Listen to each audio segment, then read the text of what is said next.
Shalom, shalom, shalom, ba amoureux nyonso ya bonne nouvelle du royaume oyo etombolaka kombo moko ya Jésus-Christ de Nazareth, mon sponsor officiel.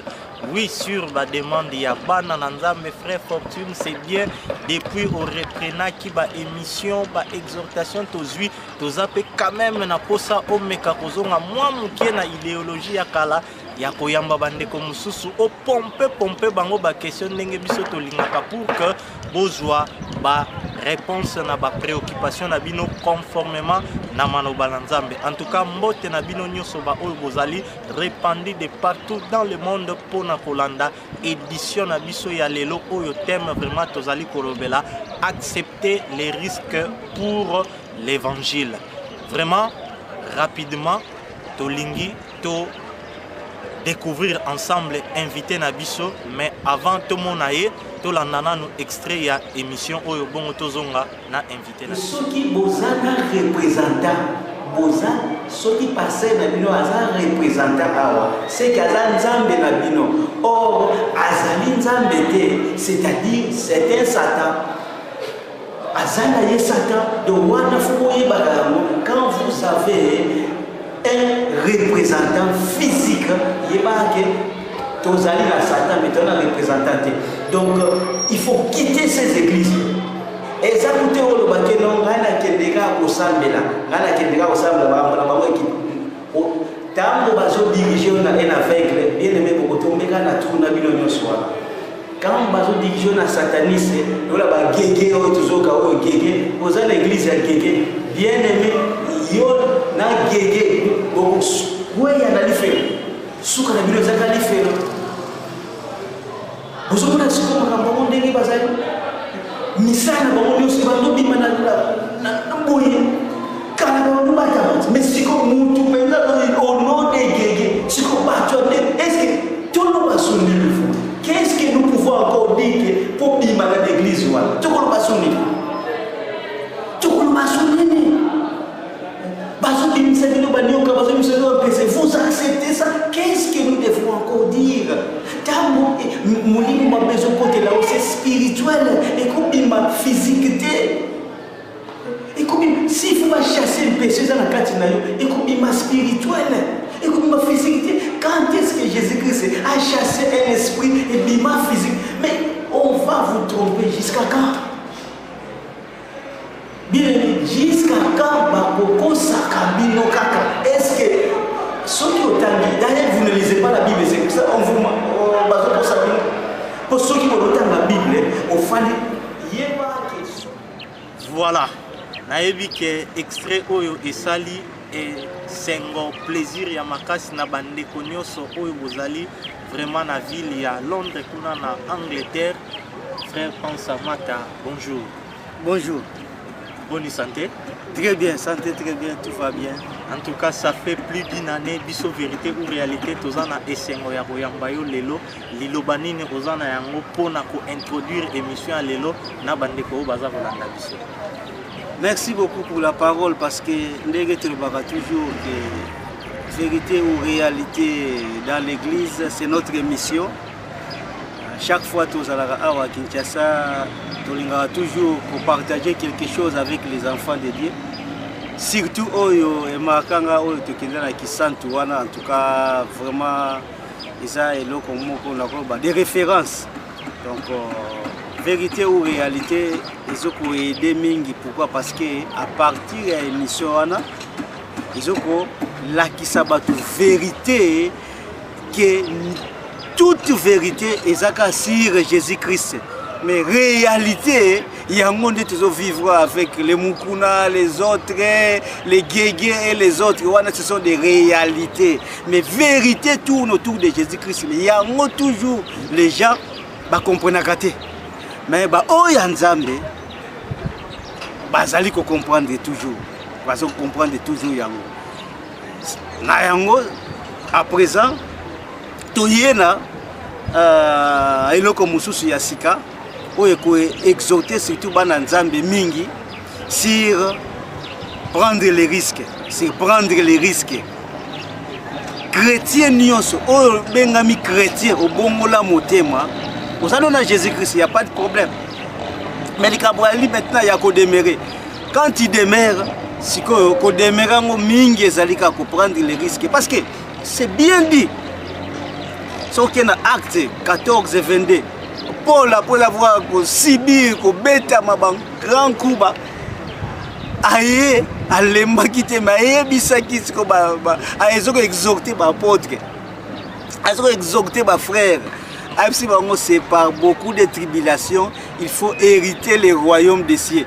Beaucoup de tribulations veut dire quoi? Prendre les risques pour Dieu. Parce que Paul a ça 3 fois naufrage. A Betama, mais a tika quitté. A tika quitté, après naki ba risque. Si yango anande te parler na un peu de temps. Et que ça malamu pour motiver encore les gens qui va prendre des risques na vie au évangile. Soko lingi no risque wana tikala na kati ba mukuna ba religion wana on prend nos risques parce que là-bas tu seras confortable dans les péchés. Wana on prend des risques mais soko lingi évangile au Jésus-Christ o ayebisa ki biso to porter les croix ba croix na biso faut te prendre les risques. Vraiment wana ezalaki parole moko voilà pour introduire l'émission na biso.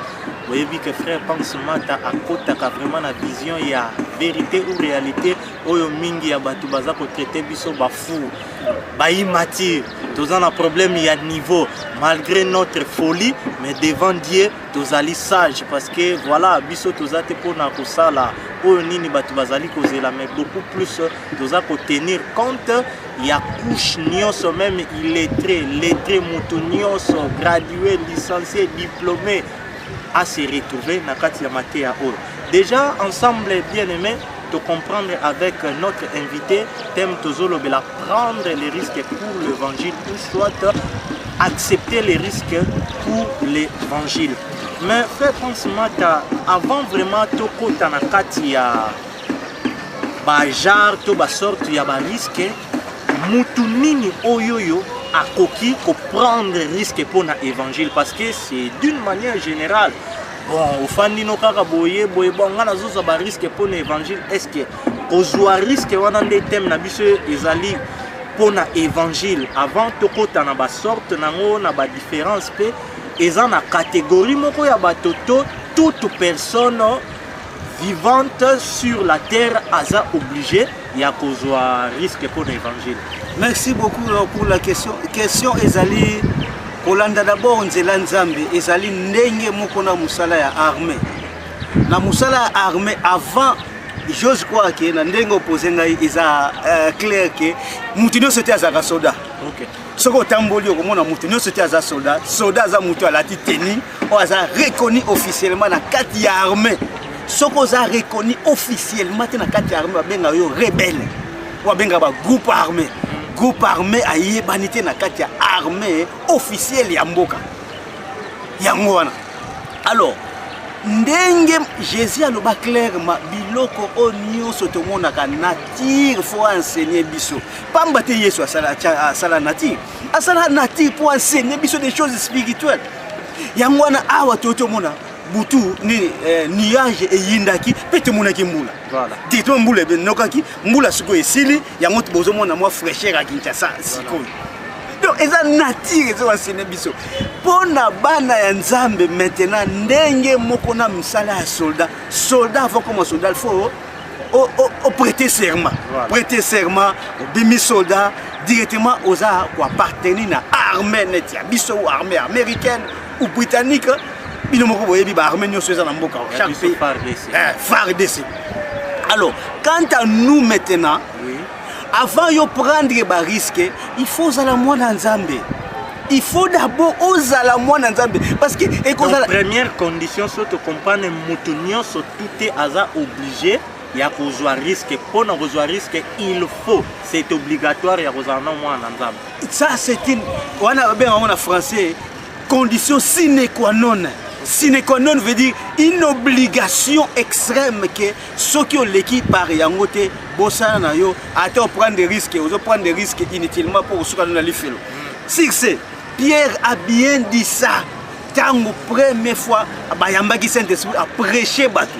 alobaki clairement ntango aprêcher batuni ye babi me tosala nini alobi clairement ke faut repentez-vous na masumu na bino bozala baptisé na kombo ya Yesu Masi tosibir ba faux baptême na mboka oyo soki charlatan abatiza yo eza baptême te soki yo zwa baptême loboko moko etikala likolo eza baptême te faut kundama entièrement na kati ya mai eza simple signe ya kokufa na Yesu pe kosekwa na Yesu après tango oza baptisé okoyamba le Saint-Esprit tango yo yambi le Saint-Esprit maintenant bando conduire yo na autre bengi demeurer po oyebi jour te Jésus-Christ akoya oyebi yango te jour nini trompette kobeta bayebisa yo ke monte ici oyebi te siko okodemeurer pe 50 ans okodemeurer pe 30 ans okodemeurer pe 10 ans okodemeurer pe une année nzambe azuyo ezate ke so kufika avant non nzambe pe ba Paul bazwa bango avant ba Paul bakufa te na ba âge moko ba vieillard avec mandefo apembelo ba Abraham non bakufa na ba âge moko pe ya muke parce que mission na bango esilaki yango na Paul même alobaki que j'ai combattu les bons combats et j'ai gardé la foi sikoyo na kati ya kodemeurer wana yango wana sikoyo ba risque koya na kati donc na kati ya kodemeurer yango wana ba risque ekoya na kati vérité ou réalité tolingaka vraiment ba écriture et lo ba mingi pona ko combattre ba réalité oyoyo elingi komema ba na nzambe na père litina ndeko pense mata est-ce que okoki kosunga biso na verset biblique moko ou soit na histoire biblique moko kolandisama na maloba na yo to comprendre ete condition ya liboso pour que mutu azwa risque esengeli ayamba nanu Yesu Masia ou soit azala mutu oyo azali kotambola na crainte ya Nzambe na yebite conformément na maloba na Nzambe est-ce que za na histoire biblique moko passage moko na ancienne alliance na nouvelle alliance o eza kotalisa mutu moko comme individu to groupe ya basi ya bandeko moko oyo baboya ki peut-être ba proposition ya batu bongo eloko moko songolo pakala oyo eza vraiment kotalisa ya solo ete pona kobanga Nzambe ko honorer maloba na Nzambe bazwa ki risque quel que soit voilà grandeur il y a risque il y a prix à payer mais bango batikala ki ferme na maloba na Nzambe oui ezali ndenge pona émission ezali na ngonga muke mais siko tokotangaka likolo mais ça biso juste penser oui na likolo wana siko toko parler surtout sur vie à Daniel na les 3 Hébreux parce que toko parler sur Rahab encore Rahab azwa qui risque la prostituée azwa qui risque ya kobomba bespion Josué atindaki pona nini ayebaki bien kazaki prostituée ayebaki Nzambe ya Israël et pour ayebaki clairement que tala bana Israël ba oya kobotola mboka na biso oyo na yango bo protéger vie na ngai. Alors qu'est-ce que y a ça qui Rahab wana a bomba ki bespion wana a protéger ki bango a kitsa ki bango azaki singa a kitsi bango sima a ebse bango clairement bobo salanga ite tango boya ko récupérer mboka o donc ayeba ki ti asakela zaki traître akokufa d'un moment à l'autre wana via Rahab peut-être un jour tu vas reparler yango boyebi histoire Rahab après na ki ba risque na parce que ba koko bomaye pour bomba ki bespion pour ezaki ba peine moko capital. Alors toya sikoyo na tozaki pena tozaki topesaki pe exemple ya na bateya topesaki pe exemple ya ba sage femme de l'Égypte dans les alsumu tumoko te comme siko groupe ya bato parce que Bible sokotel na kati wana ezana beaucoup o ba prenaki ba risque ya vie na bango nyonso wana pona ko banga Nzambe po ba yeba ki ataba bomi biso mais nous on a pris les risques pour défendre l'évangile parce que risque nyonso oyozwa eza pona ko eza des soldats tango ba yotinda ona guerre surtout il y a des choses naturelles. Tant que tu es en guerre, on peut défendre l'écolo. Il y a des gens qui ont écolo. wana akowapo na ekolo pe suka nango akene lifelo wana naturel. Voilà. Ce qu'on y est, c'est qu'on a spirituel, il y a que yozo défendre Nzambe. Tant que yo défendre Nzambe, ata okufi. Jésus a dit ça, à ça qui marche. À ça qui marche. Oui, éviter que naza la résurrection. Ata mutu akufi akose kwa pona ngai. Oui, bien ngote. Donc Jésus dit ça on a tant que yozo défendre likambo moko même si on a pris à liwa. Tu es le match que tu as défendu l'évangile, tu as défendu Jésus-Christ. Comme il y a sa résurrection, à cause de ça, c'est comme les Paul. Les Paul, bazan allié de repos, bazan la carte au jour, il y a que c'est quoi na bango, Yesu a cause que ça bango, parce que ba prena qui ba risque pour na combo ya Yesu et les pierres, les apôtres et Moussous. Alors, pour na goper ça moi passage mouké, tu keina il y a évangile, il y a défense à Jésus-Christ. Donc il y a un livre, il y a Daniel. Livre Daniel, ce qui te pose à ébélé, tu as quelques passages. Rapidement, tu as quelques passages. Tu as un livre, il y a Daniel 3, tu as parlé sur prendre les risques. Prendre les risques, Daniel, les 3 Hébreux, bazo prendre les risques pour na libumu na bango, oyo bazo ko risquer vie na bango pour Nzambe. Vous avez exemple, tu as vraiment toyo kanini Bible lobby. Moni oza na livre ya Daniel. Tu as Daniel 3. Oui. Daniel 3 biso toko banda otanga à partir de 13. Je crois que bandeko bozo koma. Daniel 3 à partir de 13. So botangi nyos bobi histoire wana, biso ponata to banda la 13.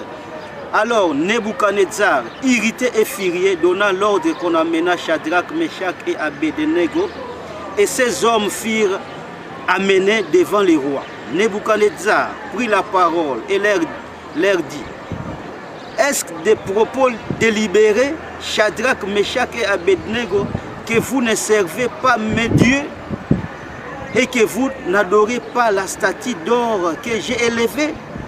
Maintenant, tenez-vous prêts, et au moment où vous entendrez les sons de la trompette, du chalumeau, de la guitare, de la sambuc, du psalterion, de la cornemuse et de toutes sortes d'instruments, vous prosternerez et vous adorerez la statue que j'ai faite. Si vous ne l'adorez pas, vous serez jeté à l'instant même au milieu d'une fournaise ardente. Et quel est le Dieu qui vous délivrera de ma main? Shadrach, Meshach et Abednego répliquèrent au roi Nebuchadnezzar: nous n'avons pas besoin de te répondre là-dessus. Bien aimé, tout qui d'abord wana. Pensez au tangi l'ingoloba par rapport à thème nabiso. Par rapport à thème nabiso, tout bomoni awa ezali bana mike mike. Oyo baza bambuta mutu te, ce sont des bana mike mike bazwa. Oyo baza doué mayele bo et consort. Oyo Nebuchadnezzar a pesaki ordre. Et puis on a memele pour basana na cour royale. Ba pesaki bango formation pe après on peut sa bango formation. Il me dit histoire nous sommes moto zonga ezate. Siko il fallait ba adorer statue, roi élevaki. Parce que Nabuchodonosor wazaki roi après il y a toute la terre. Ce n'est pas comme maintenant les États-Unis, l'Angleterre. Non, pardon, dominer terre mobimba. Ce que bonzo bana o bampuku ya pamba o ya mike bazui na et puis bazana katia na kati net esclavagisme parce que bazana na kati ya Babylone. Bazana qui net en otage va lever bango mais na kati ya captivité. Mais si ko tala niveau ya batu oyo que tango lever statue, les autres bazoko adorer, mokili mobezo adorer, bango balingité. Tango balingité, ba ko pesa roi message. Tango ba pesi roi message, maintenant roi lobby, y a pas de problème. On même la bino ba, on même langa banango, ba memeli bango bana wana. Ah on ni Shadrach, Meshach et Abednego. Ba memeli bango awa ezate ke o enika zoyebisa bango awa ezate ke o menda zoyebisa bango donc porte parole azoyebisa bango awa roi afandi na trois bana wana baza ba jeune bana mike peut-être à moins de 20 ans mais tala degré bazo signer roi bana mike ce sont pas des mbutamuto ba Abraham mandefu comme ba santa non bana mike sikoyo roi ebisi bango maintenant roi nazo pesa ordre ba trompette beta ba musique na beta dès que zo beta ngamoko na otala bino bo se prosterner donc ngamo ngai na bino bo se imposer bango roi imposer bango baza face à face na roi pesi ordre ba Chalimo ezobeta ba biloko ezobeta Shadraka Meshach et Abednego bazo kipe kutu ordre roi te parce que ba ebisaki déjà roi concernant makambo wana kofuka mela estati na yo bosana parce que biso to kotika kofuka mela te ndenge batu wana misatu baboya kofukama liboso ya stati baboyi kotosa mibeko ya roi prix bapeyaki ezalaki nini. Maintenant, si on prie, il y a toujours la Bible, interprète toujours la Bible.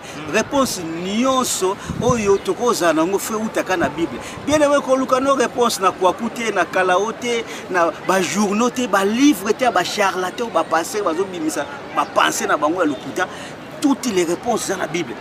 Tango sikoyo roi apesi ordre batu nyonso bafukami bango misatu balingi kofukama te.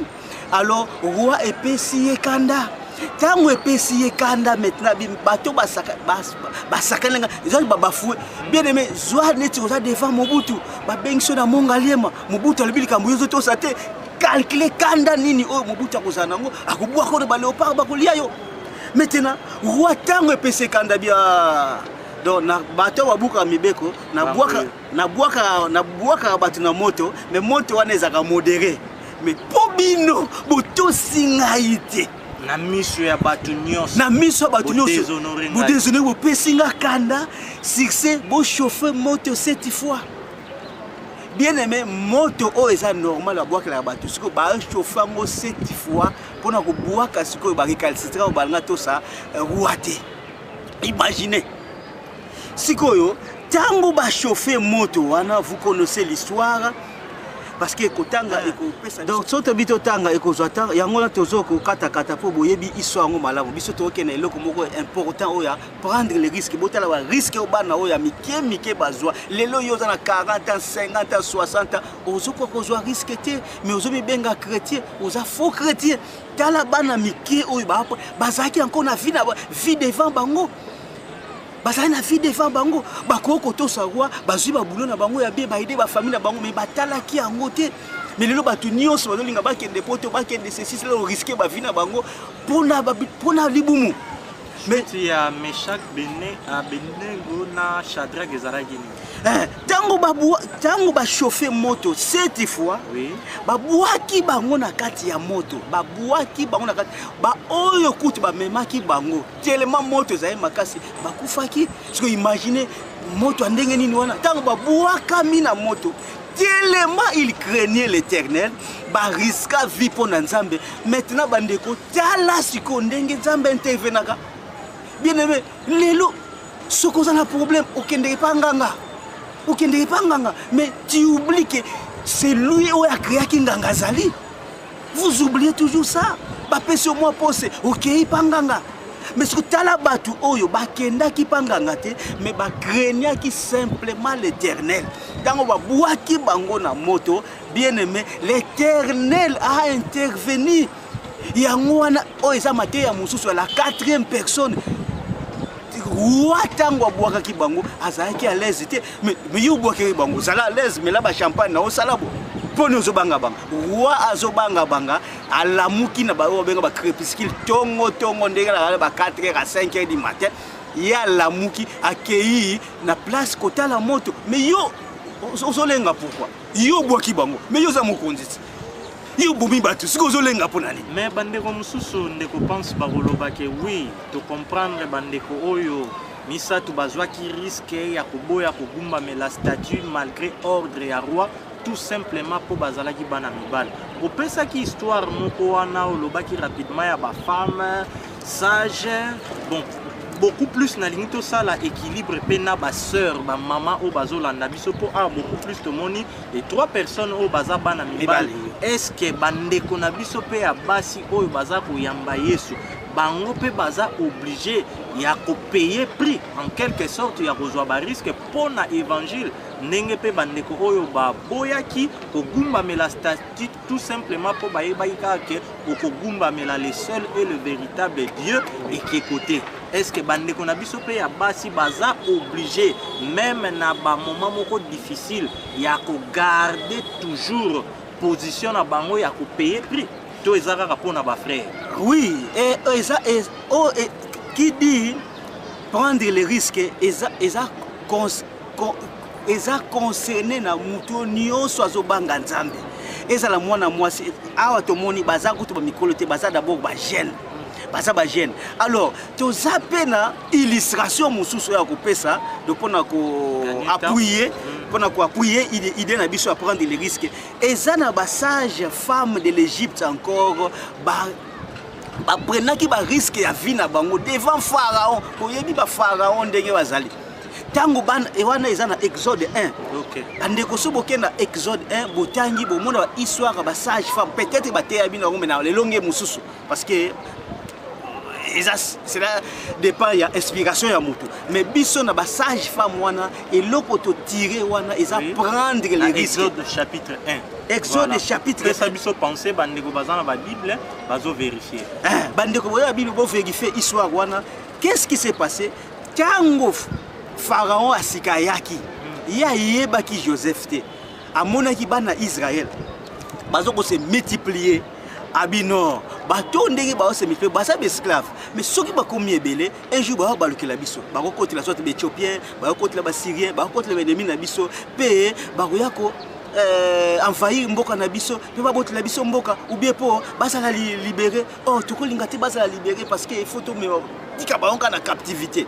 Alors Pharaon a bengisi ba femme sage égyptienne o babando ko s'occuper pour na bana ba hébreu pour bango bazali be esclave kosunga bango pona kobotisa bango pona kobotisa bango ba sage femme wana ya beaucoup qui confondent bazaki ba hébreu te bazaki ba égyptienne bando bazaki na misana bango wana kobotisa bato na kati ya musala kobotisa bato wana Pharaon bien ça tombe bien parce que eza eloko malamu pona ko éliminer bato oyo ko diminuer bango photo boma bana mibali nyonso de façon régénération o ekonda to contrôler bango bakoma so ebelete parce que c'est l'homme qui donne la semence yango na bandeko na église na bino soki boza na mwasi azokamba bino ndeko bobima la semence vient de l'homme, la semence ne vient pas de la femme, c'est l'homme qui dirige toleki wana za mateya mususu wana.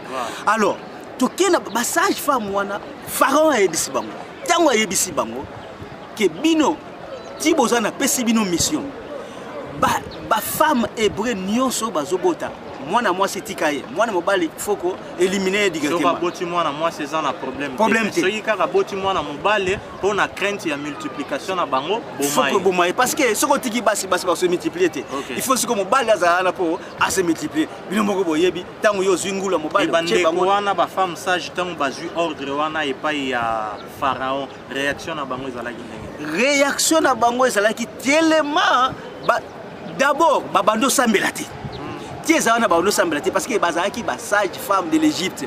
Maintenant, bazaki na d'abord kaka eloko ezaki na bango ya liboso ezaki déontologie musala na bango. Ba yebaki kona kati ya musala na bango toko sala mabete. Oh nyonso wana ezapé penser de Dieu. OK. La pensée de Dieu. Ça fait partie ya ba loi morale. Ba loi morale ya nzamba chaka kati ya moto. Ko sala malamu. Isa partie. Siko ba sage femme wana directement comprendre que oh non biso tokomo ba innocent batute yo biso tokobotisa bango normal. Alors bazobota no bazobota Pharaon tala boye bana bazobota mibali bazokufa te a repêcher bango encore abi me bino na pesa ki bino mission te ya koboma bana mibali nyonso ba hébreu bango tango wana ka babengisaki bango peut-être bando misubela peut-être bayeba kitoki kufa mais ndenge kaka Yesu alobi ata bakangi bino bamemi bino partout bino bolobelo côté le Saint-Esprit akotisa bino makambo sur place wana kaka Nzambe akotisa bango maloba babi na Farao mokonzi tala basi oyo ozomona ya ba hébreu baza lokola basi na biso te basi na biso baza fatigué baza lokola bango te bango baza rigoureuse donc bango ba makasi avant même yozo rapidité okende asi abota ki asimbi mwana yoko sala nini. Qu'est-ce que tu as encore fait? Moi, parce que mission yo pesa biso ya kobonga bango dès que tu so botisa bango mais yo sikoyo oyo commencer à bota okoboma ndengeni malgré grandeur na puissance ya Pharaon et puis dictature na ye, il y a eu quand même une équipe ya basi otolobi basage o babane ko sunga bango bandimaki kotelemela mokano ya Pharaon pona kotika voilà bana mibale en vie, c'est ça. Oui, donc il y a un peu de sabino soko parcourir Bible nyos o mona ke ba guerrier nyonso batu nyonso ezali tozible ti ba apôtre ba prophète ba serviteur nyonso Nzambe ba prena ba risque na bango parce que na musala Nzambe y a que des risques. Siko toi actualisant mbala moko po tozo poussa na malem na suke émission frère pense mata wana tolobili ba vérité biblique. Émission na biso ezali vérité ou réalité dans l'église. Wana opesi vraiment ba fondement biblique siko par rapport ya ba réalité au eza sur terrain conformément na thème na biso lelo yo frère pense lecture nini ozo sala conformément na thème na biso est-ce que ba serviteur de Dieu ba chrétien ba chantre de l'Éternel baza ko joa risque pour l'évangile ou soit baza ko joa risque te lecture o yo zo sala mais sokotali partout dans le monde ba oyo bazoko zwa risque eza ba oyo kaka nde ba bongola mitema ya solo baza né de nouveau mise à part au Saint-Esprit bazo conduire oh tozali mingi te mais soko tali na mokili lelo batu bazoko prendre na bango ba risque te parce que comment est-ce que bazoko autoriser mabala ba gay donc ba homosexuel na ba église boyebi yango na France église a missionné et autorisé ma bala ba homosexuel. Les États-Unis n'en parlons pas, ba lesbiennes et consorts. Si on nyonso wana bazoko prendre ba risque te, soki ba bando prendre ba risque ba ko telemela mibeko eza Nzambe te. Isa neti maman moko na États-Unis. Abando sala oyebi histoire ngo le cas de information. Maman moko na États-Unis ando sala na réception ils ont na mairie na bango na mairie yango eza nini place au mairie boyebi ba mariage les kaka place ba pesa ba attestation mariage et consort ba lesbienne ba nani ba gay oh ba homosexuel ba sali mariage na bango ba yepa mama wana a délivrer bango a livrer bango attestation aboyi abingana yebi mwasi na mobali yango qui forme les mariages ngana yebi mwasi te mobali te je ne sais na yebi yango te ngana yebi mobali akebala mwasi na et alors bino boza mibali bozo na pesa na ko pesa bino te ba poursuivre ye ba kanga ye heureusement bato ya droit de l'homme bakenda ba défendre asala presque 6 mois na prison ozomona siko bato ba sage femme lelo mibeko kombi ba parlement nyonso presque ya monde botala mibeko bazo bimisa mais bana Nzambe bazo landango wana baza faux bana Nzambe mais véritable bana Nzambe bakolanda ba loi te ya Babylone. Faut défendre l'évangile au prix de la mort. Mais les lopes tozomona basala Nzambe belé na mboka na biso surtout nazo sepela na ba organisation na bango ndenge nini baza kosangana pona vraiment ke makambo nyonso etambola na lolenge moko ya malamu. Tango yozolo ba risque batu baza kozwa yango te boza muke c'est comme si la majorité ya batu baza na droit chemin te impression yozana. Oui pour les lots tozomona vraiment bolingo eza komonisama ba réunion eza kosalama toza komona ba pasteur na biso ya mission ni kosangana na ya mumpe kosangana na ba kimbangiste ozomona bolingo wana surtout pona mboka na biso ekotiti na makambo Nzambe. Na yebite tango yo siko lobi ke boza mukie risque ezate malgré ba démarche nyonso ecuménisme o ezosala malelo. Oui, wana ezali du côté qu'on appelle ça social. Or, Dieu s'en fout du social. Nzambe azana makambo ya mokili te. Et puis wana ezamingi noyau ezali catholique, eza écuménisme.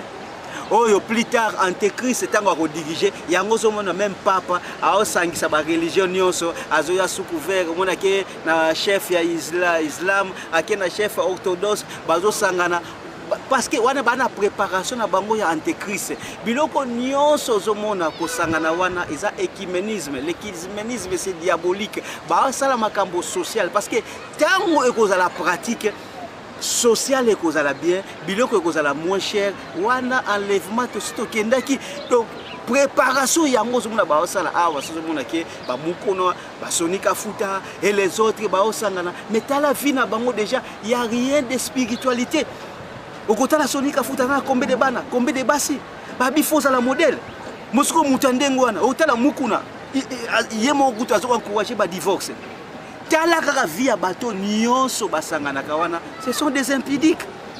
Si ko jusqu'à quand to yebisa bateau ki bobima na l'église eza ba propriété privée, eza ba ligabio na bango fo bobima. Fo boza na église mise à part. S'il faut prier na ndako, yo moi sino na bana, bo prier, bo sauver ba vie na bino, bolanda ba mukuna te, bolanda ba écuménisme te, bolanda ko sangana wana te, eza côté rien que social.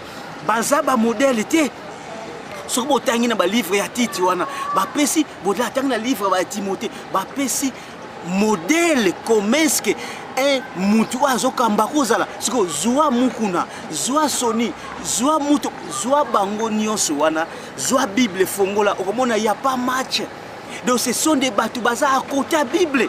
Si on est sénégal na bango so baza na vérité te risque nini bana nzambe sengeli bazwa.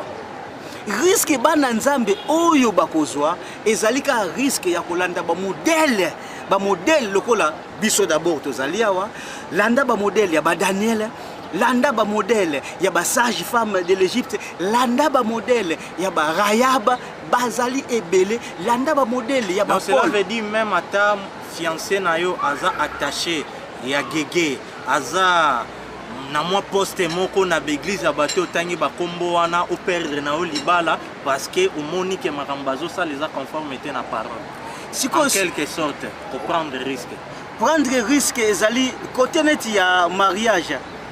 Paul alobiango clairement que selon pensée na ye alingi vraiment mwana nzambe obala pekaka mwana nzambe.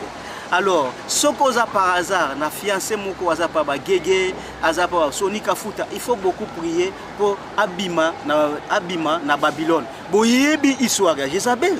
Vous savez l'histoire à Isabelle, vous savez l'histoire à Salomon, nano pengi soki. Ezamwana ya Pharaon. Et puis nous avons beaucoup à parler là-dessus. Boyebi histoire à Josué. Josué a lobanine na bana Israël. Habitala. Tozo ko conquérir bamboka la tozo conquérir to kuta bato bakotika la wana bolanda bizale na bangote bana na bino babala. Josué a évité mélange yo soko za na fiancé ke obia non azana gege sambela makasi abima parce que soka bimité aza Jézabel na yo parce que ça wana za église té et ça ma propriété privée ya bato. Yango na omona ke soki père akufi mwana azui mwana akufi mère azui ainsi de suite. C'est ça bazaba chef coutumier. Donc en quelque sorte on peut faire pense à Yerosala Léon la vérité ou réalité à prendre risque pour l'évangile. Mais risque na Londres naza risque ça tous les jours na Londres on m'attaque physiquement et spirituellement par des faux pasteurs. Depuis la Bima Babylone, parce que tous les jours, baza ko comprendre la vérité, mais parfois bazo banga, balobi ke bolingo ezate, ne juger point message ni rapidement pour te chiter l'émission na biso zanango.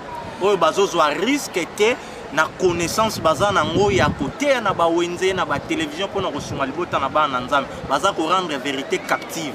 Yo siko yo zo boya ko prendre des risques yeba ki ko ba koboma ye yo zo battre la vie na yo.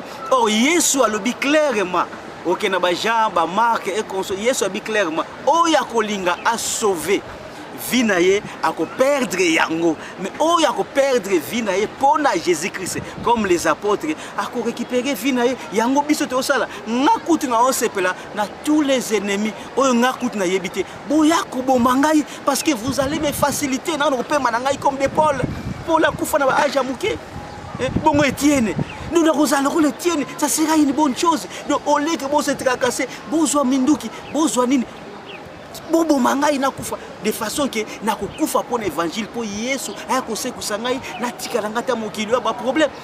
C'est ça.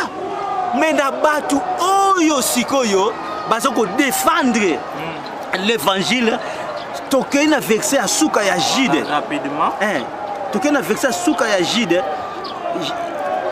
Tozana Jide yango ezaka na livre moko boyebi alors tozana na Jide Jide 23 sauvez-en d'autres en les arrachant du feu et pour d'autres encore ayez une pitié mêlée de crainte faisant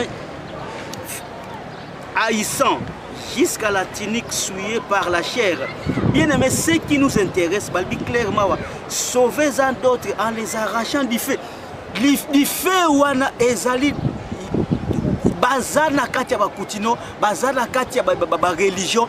Donc baza batu moko bazoke na fait. Ce que biso tozo comprendre qu'est-ce que nous devons faire. Ya ko arracher ba âme wana. Maman nous na catholique, papa nous na catholique, sala nyonso o arraché parce que azoke ne okufa. Yo kolingate ndeko no akufa, ou camarade no proche no akufa. Faut ko arracher yedi, balbi arracher. O eza mate ya mususu parce que évangile batu basaka nango. Ko arracher veut dire arracher. S'il faut le côté ya mutu même pendant une année ou arracher bien aimé sala yango. S'il faut ko sombela ba biloko, ko flatter pour ozoyer bien aimé sala yango. Parce que vous avez arraché du fait. Alors, si vous avez arraché du fait de façon qui était au bout de la bateau. Tu salues grâce pour tout le monde, tu as verset vraiment. Verset Souka, c'est quoi? Tu es dans Hébreu 12. Dans Hébreu 12, Hébreu 12, tu es dans 4. Vous n'avez pas encore résister jusqu'au sang en luttant contre les péchés. Bien aimé, oh, donc, risque partant de cette lecture, tu comprends pesa par rapport à l'issue. Mais c'est ça, parce que risque nion sezawana faut kima lisumu. Yango tu rebelle le ba Daniel. Daniel a kimi lisumu. Les trois les ba kimi lisumu ya kofuka parce que ba yebike dès que ofuka meli mutu et kelamo. C'est-à-dire au péché déjà contre Nzambe. Donc risque ezaki ba péché ko kima ba péché. Toutes les formes possibles du monde yo sozo kimango ozo risquer vie na yo. Même ata soki yo sera kitoko dadi ya lobia ouendre yo kuile bo coucher na ye na egari ya pasteur pezaka ka lisumu. Tobimana mosala Nzambe. C'est un péché parce que ti ezawana eza d'abord erroné, eza na sens parce que mutu o yazote yo fois d'abord modèle, aza d'abord na pitié na bino parce que ti bozawana encadrer sur la pitié na bino te a comme transformer na loup.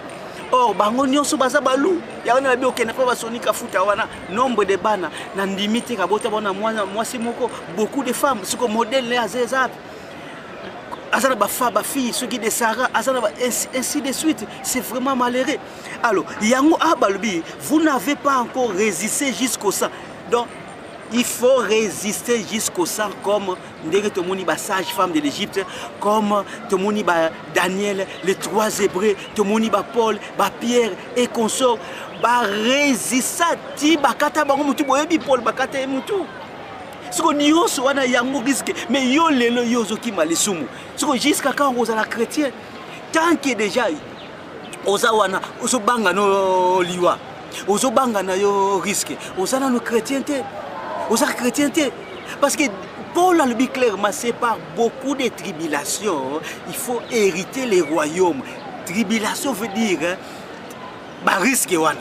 Vraiment, tu as na suka émission na biso avant mot de la fin. Question moko ya suka, je crois que ba te belé o balandi émission bazali komi tout na frère Fortune, c'est vrai apesi ba passage et belé oui.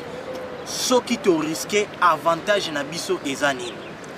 avantage ezali simple okozala lokola Étienne okozala lokola Paul okozala lokola kufa je crois katikala kobota te avantage yangwana okufa nokaka boyo jeune. Dans tout ce que nous faisons, notre destination finale c'est le royaume. Alors okufa avant ozala enlevé nous tous soucis ezali tokutana na royaume to lia ensemble na jour ya noces to fêter ensemble avec Jésus-Christ biso toza ba vierge folle.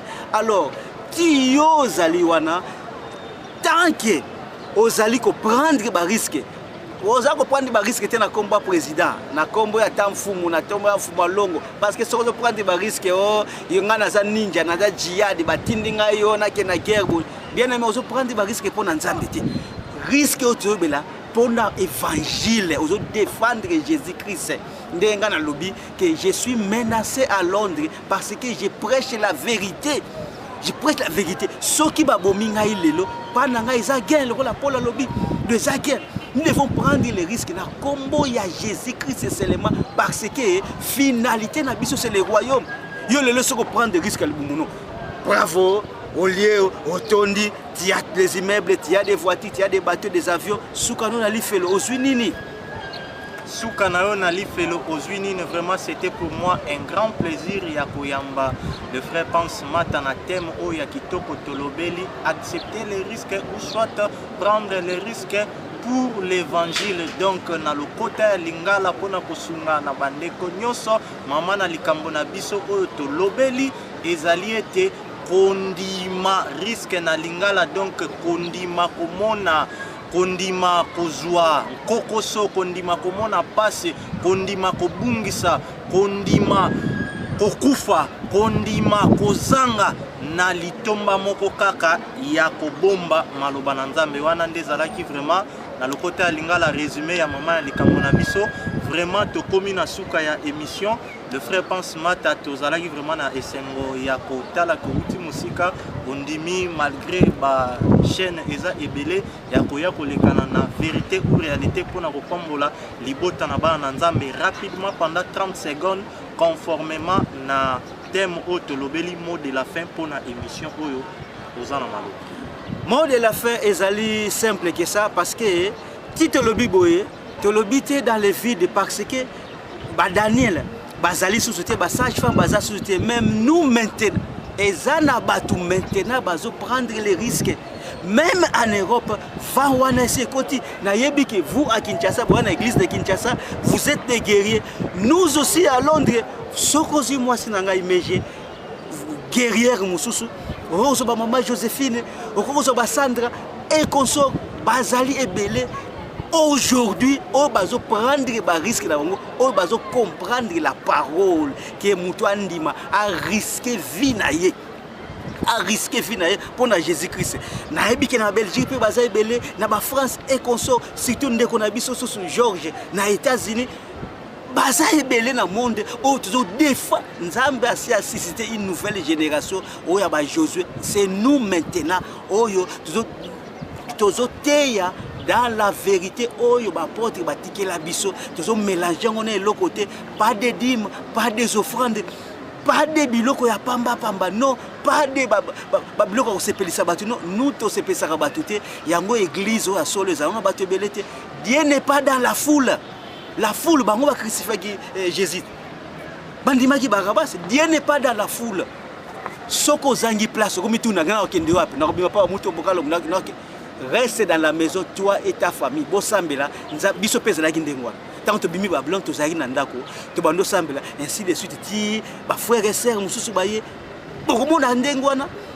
Même chose pour l'église de Kinshasa, c'était comme ça tant ba bimi Babylone pe bano sangana, ainsi de suite ti église de Kinshasa et se forma bino pe kune aux ndenge moko. Yo ko lo batenga na kende wapi non. Vous êtes chrétien ndenge. Lis la Bible, aux gens moi standa, aux gens moi ça aux gens ndeko, botanga Bible, bon qu'on appelle le rôle abisso, nango na pamboli, bana nzambe nyonso partout na mokili nyonso, toti kalaka ferme Jésus-Christ azana tozana dernier virage à humanité, Jésus-Christ ana tournant, tozalaka ba vierge sage, na l'huile na biso na kati ya vase, to garder l'huile po mokili eza malamu te, nzambe apambola bino. Vraiment, tout comme Nasuka, Tokoki Nabiso, Kotelema, les frères pensent Mata, les Alagi et Sengo, Nabiso, Yakoyambayo, surtout na Liloba Yasuko, Utiko Loba Ezali, et Tokomi na ba virage Yasuka, Biso Toza ba sage femme, Oyo Tozali Kobatela, Will, Bandekoana, Eza réalité Yasuka, O Toza ko vivre, il y a des équipes, Oyo Yo, Bazako Zela Yesu, ba sage na ba folle. Yo moko siko miyeba na église oyo zali ba matea oyo kaka ozana ngambo ya basage femme to ya ba folle femme.